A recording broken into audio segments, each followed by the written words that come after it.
찬송가 539장 찬양하면서 8월 13일 금요일 새벽 기도회를 드리겠습니다.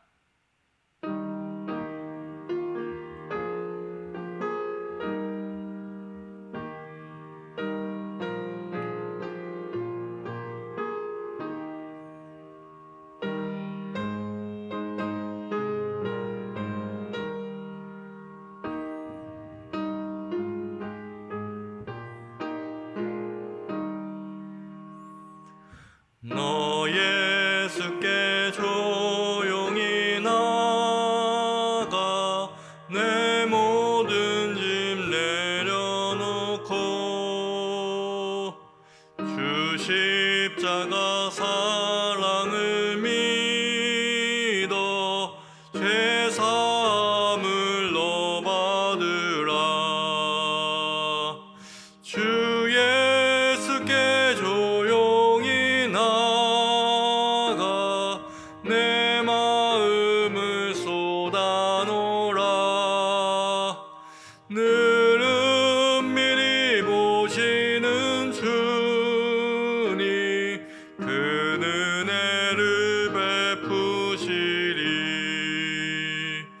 주 예수의 은혜를 입어 내 슬픔이 없어지리. 내 이웃을 늘 사랑하여 너 받은 것 거저주라. 주 예수께 조용히 나가 내 마음을 쏟아놓으라. 늘 은밀히 보시는 주님 그 은혜를 베푸시리. 주 예수를 친구로 삼아 늘 내 옆에 모시어라. 그 영원한 생명 샘물에 내 마른 목 죽이어라. 주 예수께 조용히 나가 내 마음을 쏟아놓으라. 늘 은밀히 오시는 주님 그 은혜를 베푸시리. 너 주님과 사귀어 살면 새 생명이 넘치리라. 주 예수를 찾는 이 앞에 참 밝은 빛 비추어라. 주 예수께 조용히 나가 내 마음을 쏟아놓으라. 늘 은밀히 보시는 주님 그 은혜를 베푸시리. 아멘. 이 시간 세 가지 기도 제목을 놓고 함께 합심으로 기도하기 원합니다. 첫 번째, 코로나의 광풍 속에서도 우리의 마음의 중심을 고요케 하시는 하나님 앞에 머물게 하여 주시옵소서 기도하기 원합니다. 두 번째로 기도하실 때는 코로나의 확진세를 잠재워 주시고 원활한 백신 접종과 추가 변이의 발생이 생기지 않도록 주님께서 은혜 베풀어 달라고 함께 기도하기 원합니다.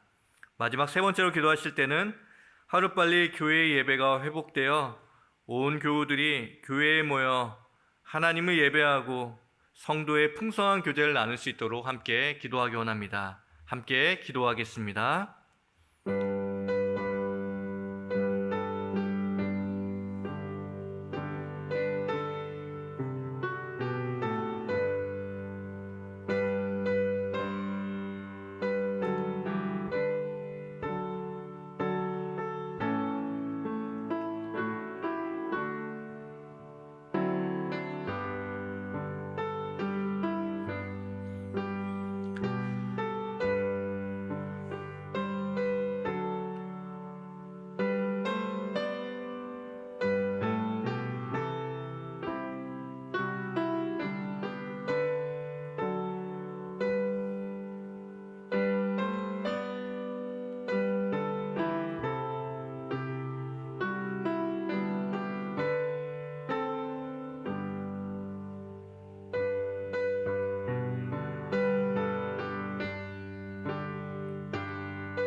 하나님, 좋으신 하나님, 참 좋으신 나의 하나님.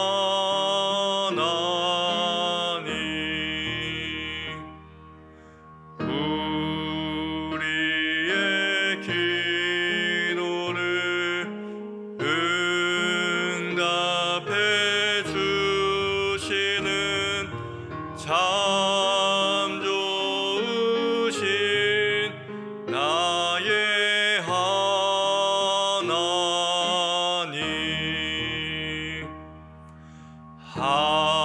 한없는 은혜를 우리에게 주시는 참 좋으신 우리 하나님.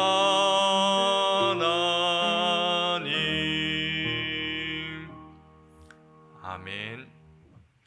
오늘 우리에게 주시는 하나님의 말씀은 요한복음 1장 35절부터 42절까지의 말씀입니다. 요한복음 1장 35절부터 42절까지의 말씀, 신약성경 142쪽에 있습니다. 하나님의 말씀을 봉독해 드리겠습니다. 또 이튿날 요한이 자기 제자 중 두 사람과 함께 섰다가 예수께서 거느심을 보고 말하되, 보라, 하나님의 어린 양이로다.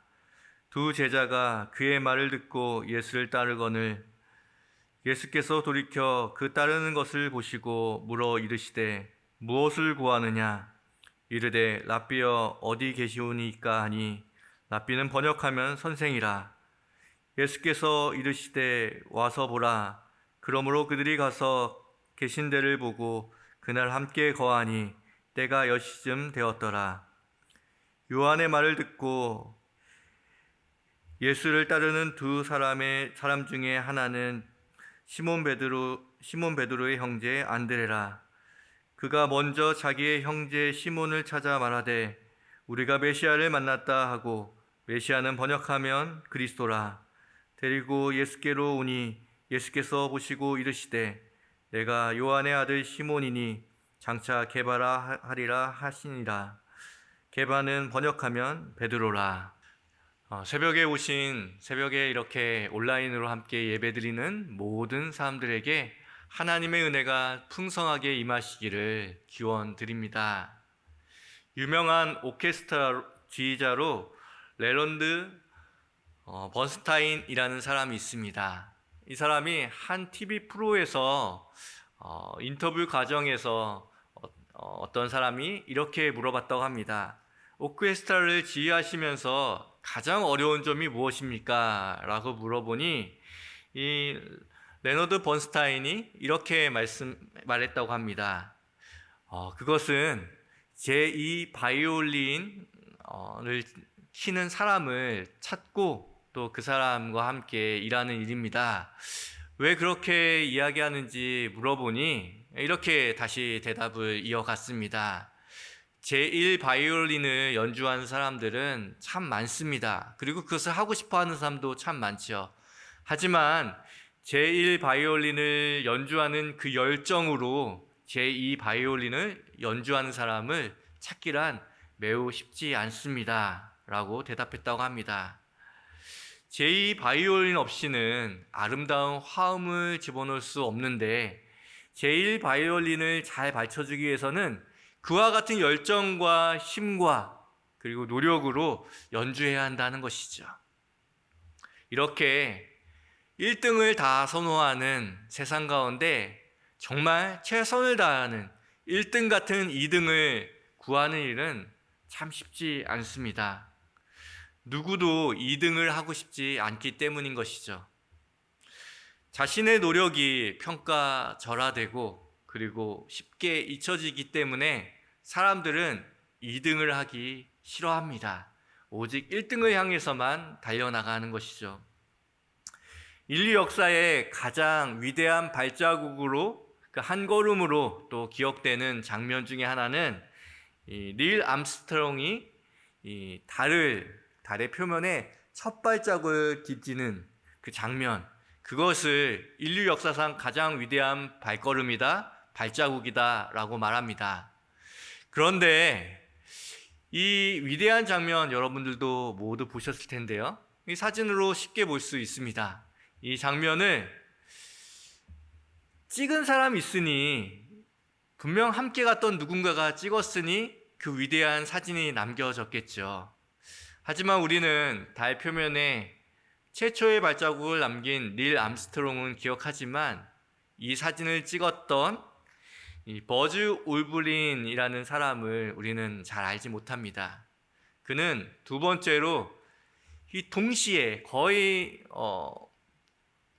닐 암스트롱이 먼저 표면에 발을 대고, 그리고 연이어서 이 버즈 올브린이라는 사람이 달 표면에 착륙했다는 것이죠. 하지만 사람들은 첫 번째였던 닐 암스트롱은 기억하지만 그 위대한 사진을 남겨주었던 버즈 올브린이라는 사람은 알지 못한다라는 것을 기억할 때 이렇게 이등이 쉽게 잊혀진다라는 것을 다시 한번 생각해 볼 수 있는 것 같습니다. 예수님에게도 12제자가 있었습니다. 12제자들의 이름들이 성경에 기록되어 있는데요. 하지만 많은 사람들이 기억하는 제자의 이름, 만약 12제자의 이름 중에 단 하나의 이름을 기억한다고 하면 단연 베드로의 이름을 기억할 겁니다. 베드로의 이름을 먼저 수제자이기 때문에 가장 먼저 떠올리죠. 그렇다면 예수님의 첫 번째 제자가 된 사람은 누구일까요? 베드로일까요? 야고보일까요? 요한이었을까요? 이 모든 사람이 아닌 안드레였다라는 사실을 기억해야 합니다. 요한복음 1장 40절 말씀을 함께 보겠습니다.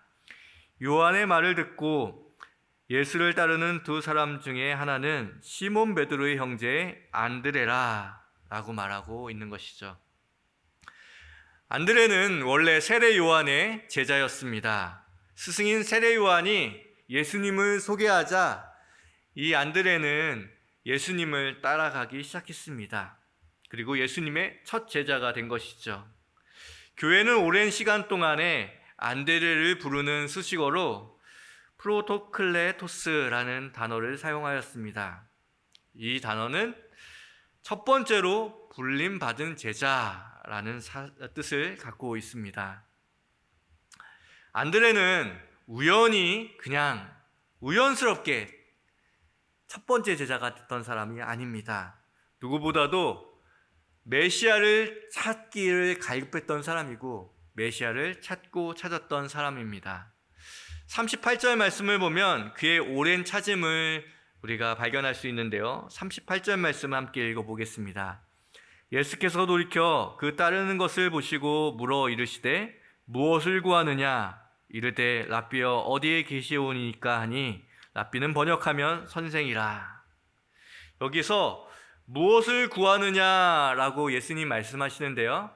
여기에서 무엇을 구하느냐라는 말은 단순히 무엇을 구하고 있느냐 그런 뜻이 아니라 원어를 찾아보면 무엇을 찾고 있느냐, 그것도 우연히 어디에서 무엇을 찾는 것이 아니라 의도적인 목적을 가지고 열심을 가지고 찾는다라는 뜻을 갖고 있습니다.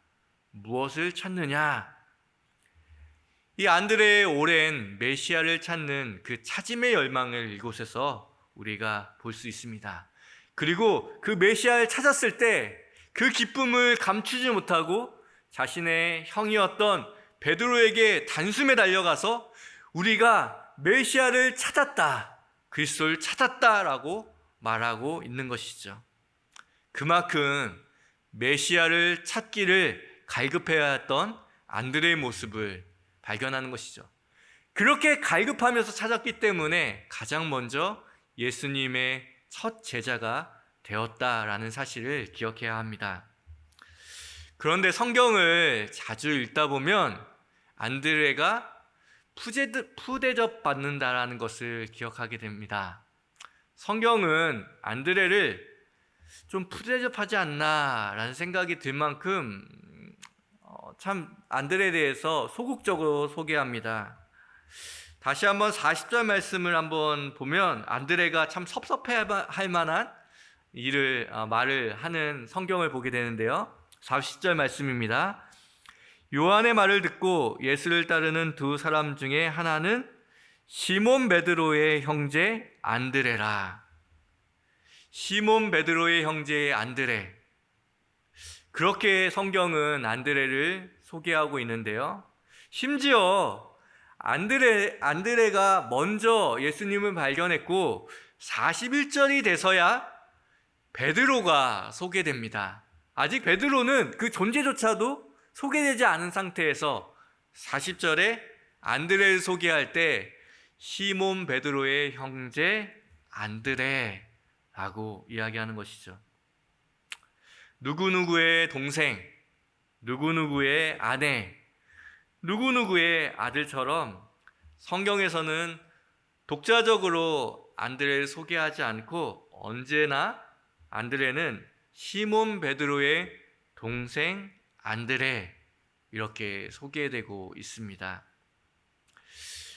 이뿐만 아닙니다. 예수님께서는 중요한 일을 앞두고 중요한 현장에 갔을 때는 꼭 3명의 제자를 대동하였는데요.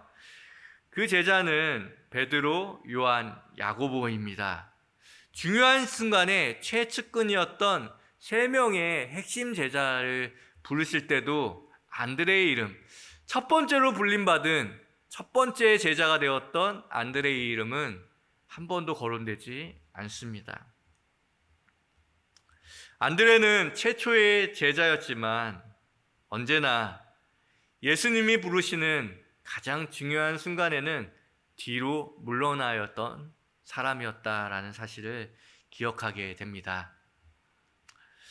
다른 사람들은 뒤처지는 것을 싫어합니다. 그것을 좋아할 만한 사람이 없죠. 옆 사람이 칭찬받을 때 사심없이 그것을 진심으로 축하하고 기뻐하기란 쉽지 않습니다.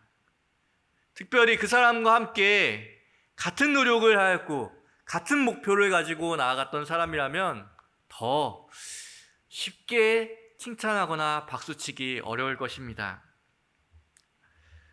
우리는 쉽게 안드레를 베드로의 동생이었기 때문에 그가 소극적이고 내성적이었기 때문에 베드로에게 밀리는 것에 대해서 개의치 않았을 것이다 생각하기 쉬운데요.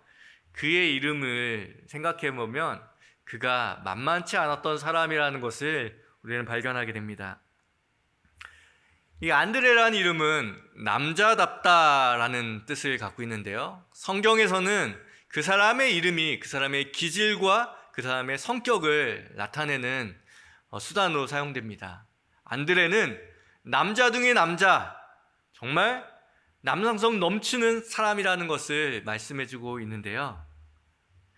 그 당시 로마 사회에서 남성다움이란 무엇이었겠습니까? 남성다움이라는 것은 전쟁에 나가서 꼭 승리하고 그리고 검투사나 아니면 이 원형 경기장에 나가서 1등을 하고 승리하는 승리자의 모습이 남자다움의 대표적인 모습이었습니다. 그런 남성성 넘치는 이름을 갖고 있고 남자답다라는 이름을 갖고 있는 안드레가 자기보다 앞서가는 형, 그리고 자기보다 앞서가는 많은 제자들을 바라보면서 마음이 편했을까요? 여러분이 안드레라면 어떻겠습니까? 마음이 섭섭하지 않았겠습니까? 예수님에게도 섭섭했을 것이고, 그리고 자신 덕택에 예수님의 제자가 된 베드로 형은 그러지 말아야 하는 거 아니냐라고 말할 정도로 섭섭한 마음이 사실 인간이라면 그 마음에 쌓여야 하는 것이 당연한 일입니다. 하지만 안드레의 위대함은 예수님께서 첫 번째 부른 제자임에도 불구하고 12 제자의 주변 인물로 남는 것을 기꺼이 만족했던 사람이라는 그것이 정말 안드레답게 만들고 안드레의 위대함이라고 우리는 생각할 수 있습니다. 하나님의 나라는 안드레와 같은 하나님께 이름도 없이 그리고 인기척도 없이 열심히 섬기는 그런 사람들의 헌신으로, 숨겨진 헌신으로 건설되어집니다. 그는 하나님 나라의 위대한 조연이 되기로 결심한 사람이었습니다. 그의 결심은 그 자신에게 있기보다 그가 그런 삶의 태도를 누구에게 배웠는지 그 원리를 따라가 보면 세례 요한을 만나게 됩니다. 안드레는 세례 요한의 제자였다라고 말씀드렸죠. 세례 요한은 안드레는 세례 요한을 꼭 빼닮은 제자였다라는 것을 기억하게 됩니다. 예수님께서는 세례 요한을 바라보며 여자가 낳은 사람 중에 이보다 큰 사람이 없다라고 말할 만큼 그는 당대의 빅스타였습니다. 그런데 그는 예수님의 등장과 동시에 예수님은 흥하여야 하겠고 자신은 쇠하여야 하겠다라고 말하면서 자신의 낮아짐을 선택하고 예수님의 드러남과 높아짐을 선택했던 사람이라는 것을 여러분 잘 알고 있었을 것입니다. 예수님의 높아짐을 진심으로 기뻐했던 사람, 자신은 한 발짝 뒤로 물러나 예수님을 돋보이고 싶었던 그 사람, 그 세례 요한의 모습을 안드레는 감명 깊게 바라보고 유심히 관찰했던 것 같습니다. 그의 모습은 세례 요한과 너무나도 닮아 있습니다. 동시에 안드레의 모습은 하나님 아버지만을 온전히 드러내려고 노력했던 예수님의 모습을 꼭 빼닮아 있습니다. 예수님과 가장 많이 닮은 제자가 누구일까? 단연 안드레입니다. 예수님은 그의 모든 공생의 사역 가운데 하나님의 뜻만을 드러내기 위해서, 하나님만을 드러내기 위해서 노력했던 분이십니다. 그 모습을 바라보며 안드레도 늘 조연은 하나님이시고 우리 인생과 세상의 모든 주연은 예수님이시라는 것을 늘 기억함으로 자신은 조연이 되기를 결심하고 또 결심했던 사람 중에 한 명인 것이죠. 요한복음에서는 안드레를 약방의 감초처럼 3번 등장하면서 중요한 사건, 우리가 알고 있는 매우 중요한 사건 한 가지 한 가지에 등장시키고 있습니다. 특별히 그 등장에 있어서 어떤 사람을 예수님 앞에 내보이고 자신은 늘 그 상황에서 조연처럼 뒤로 쓱 빠지는 역할을 늘 감당했다는 것이죠. 첫 번째는 오늘 등장하고 있는 본문 속에 등장하고 있는 안드레입니다. 베드로를 예수님께 소개하고 자신은 뒤로 쓱 빠지는 조연의 역할을 충실히 감당하는 사람인 것이죠. 초대교회에서 가장 중요한 인물로 손꼽히는 베드로, 만약 안드레가 없었다면, 베드로를 예수님께 안내했던 그 안드레가 없었다면 초대교회의 미래가 어떻게 되었겠습니까? 자신은 뒤로 빠지지만 베드로를, 초대교회의 반석과 같은 베드로를 예수님께 인도했던 것은 안드레였습니다. 두 번째, 보리떡 5개로 그리고 생선 2마리로 5,000명을 먹였던 오병이어 사건, 그 사건의 가장 중심된 사람이었던 그 어린아이와 도시락을 예수님께 안내했던 사람 역시 안드레였습니다. 그 덕분에 굶주렸던 모든 사람들이 배불리 먹을 수 있었고 그 배고픔을 해결할 수 있었으며 놀라운 기적의 단초가 되었습니다. 뿐만 아니라 누구도 기억하지 않을 법한 소박한 도시락과 어린 아이를 믿음의 가장 중요한 주체이자 기적의 주인공으로 만들었던 사람 또한 안드레였습니다. 안드레는 무대 중앙에 그 도시락과 그 어린 아이를 세우고 자신은 뒤로 슬그머니 조연의 역할로 돌아갔던 사람이 안드레였다는 것이죠. 세 번째로 요한복음 12장에 보면 당시 이방인이었던 헬라인들을 예수님께 인도했던 것도 안드레였습니다. 안드레는 당시에 이방인이라고 하면 극히 꺼리던 유대인의 그 관습을 넘어서 그 편견을 깨고 예수님께 그 유대인이 아니었던 이방인 헬라인들을 예수님 앞으로 인도했던 사람, 그리고 자신은 뒤로 빠졌던 사람, 그 사람이 안드레였다는 것이죠. 안드레는 늘 하나님 앞에 또 예수님 앞에 사람을 먼저 세우고 자신은 늘 조연의 자리로 옮기는 그것을 기뻐했던 사람이었습니다. 위기의 시대일수록 좋은 리더를 찾고 그리고 리더의 부재를 한탄하게 됩니다. 하지만 한 가지 잊지 말아야 될 중요한 일, 그것은 하나님의 나라는 믿음의 영웅 같은 주연의 등장으로 변해나가는 것이 아니라 그 주연을 떠받치고 있고 그리고 하나님 나라를 떠받치고 있는 것은 하나님 나라의 위대한 안드레와 같은 조연들이다 라는 사실을 꼭 기억해야 합니다. 믿음의 실력이 탄탄한 이 조연들이 하나님의 나라와 하나님의 교회를 단단히 붙들고 있고 그 기초가 되고 있다라는 사실을 기억해야 하는 것이죠. 사무엘이 부름받았던 시대에는 엘리 제사장이 시대의 주역이었고 주연이었습니다. 아합과 이세벨, 정말 악한 왕으로 불려지는 그 사람들이 세상을 호령하고 있는 그 주연의 역할을 감당하고 있을 때 위대한 조연이었던 포도원을 갖고 있었던 나봇, 이 사람이 그 시대를 탄탄하게 붙잡고 있고 그 기초가 되었던 믿음 좋은 조연으로 성경은 소개하고 있습니다. 좋은 리더가 없다고 탄식할 것이 아니라 내가 이 시대를 떠받쳐야 할 위대한 조연이 되어야 하는 것은 아닌지 다시 한번 하나님께 물었으면 좋겠습니다.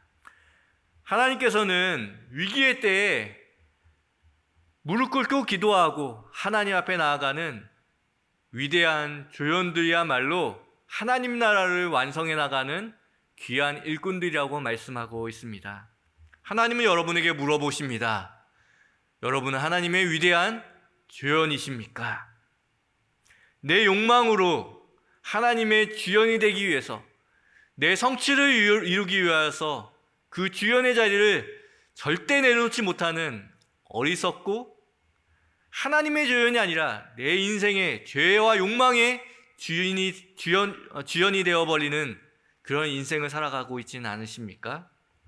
안드레와 같은 하나님 나라를 만들어가는 위대한 조연으로 쓰임받는 우리 모든 승리교회 성도들 되시기를 주님의 이름으로 기원드립니다. 함께 기도하겠습니다. 하나님, 세상은 우리에게 최고가 되어라, 1등이 되어라, 사람들의 마음과 생각에 각인되어라 말하고 있지만 우리는 하나님을 첫 번째로 모시는, 하나님을 주연으로 모시는, 예수님을 주연으로 섬기는 사람이 되길 소망합니다. 다른 사람들과 역사에 한자를 남기는, 이름 석자를 남기는 사람들이 아니라 하나님의 생명책과 하나님 나라의 우리의 이름을 새기길 소망합니다. 하나님, 오늘도 그렇게 사용되어지는 위대한 조연의 인생을 우리의 삶의 현장에서 하나씩 하나씩 이뤄나가는 복된 믿음의 성도들 될 수 있도록 힘주시고 이끌어주시고 성령으로 함께하여 주시옵소서. 지금은 우리 구주 예수 그리스도의 은혜와 하나님의 사랑과 성령님의 교통하심이 오늘도 하나님 나라를, 그리고 하나님 나라의 이야기를 써나가는 위대한 조연과 같은 일들을 묵묵히 행하여 나가는 우리 모든 성도들과 그들의 직장과 일터와 가정과 삶의 현장 가운데 이제로부터 영원까지 함께 하시기를 간절히 축원하옵나이다. 아멘.